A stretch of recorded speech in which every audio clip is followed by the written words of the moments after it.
गजैकमण्डलं समस्तपापखण्डनं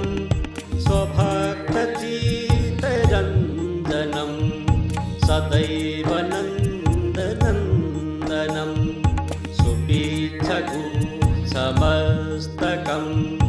सुनादवेणुहस्तकम् अनङ्गरङ्गसागरं नमामि कृष्णनागरं मनोजगल्पभूषणं विशाललोचनं विधूतगोपशोचनं नमामि पद्मलोचनं करारविन्दभूधरं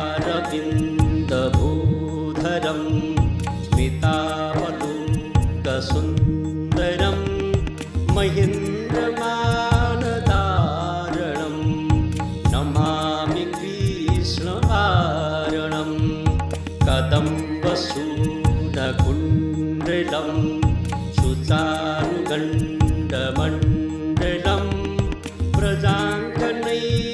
व्रजाङ्गनैकवल्लभं नमामि कृष्णदुर्लभं यशोदया समुदया सगोपया सनन्दया युतं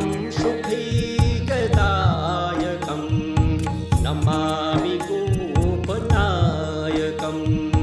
सदैव पादपङ्कजं मदीयमानसे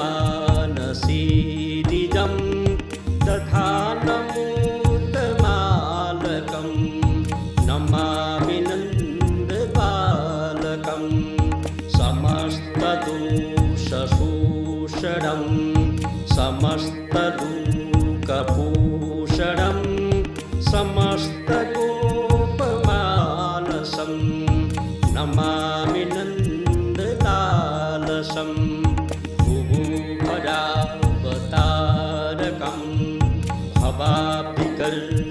भवाब्धिकर्णधारकं यशोमतीकिशोरकं नमामि चित्तचोरकं दृगन्तकान्तभङ्गिनं सदा सदा लसङ्गिनं दिने दिने नवं नवं नमामि नन्दसम्भवं गुणाकरं सुखाकरं कृपाकरं कृपापरं सुरद्विषन्निकन्दनं नमामि गोपनन्दनं नवीनभूपडागरं नवीनकेलिलं पटं नमामि मेघसुन्दरं तडित्प्रभालसत्पटं समस्तगोपनन्दनं हृदम्बुजैकमोदनं नमामि कुञ्जमाद्यकं प्रसन्नभानुशोभनं निकामकामदायकं त्रिगन्तचारुसायकं रसालवेणुगायकं नमामि कुञ्जनायकं विदग्धगोपिकामनो मनोज्ञतल्पसायिनं नमामि कुञ्जकानने प्रवृद्धवह्निपायिनं किशोरकान्तिरञ्जितं त्रिगञ्जनं सुशोभितं गजेन्द्रमोक्षकारिणं नमामि श्रीविहारिणं यदा तदा यथा तथा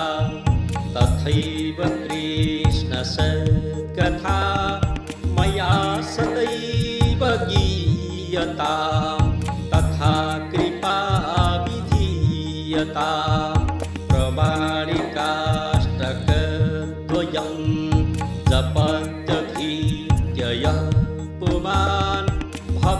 सनन्दनन्दने भवे भवे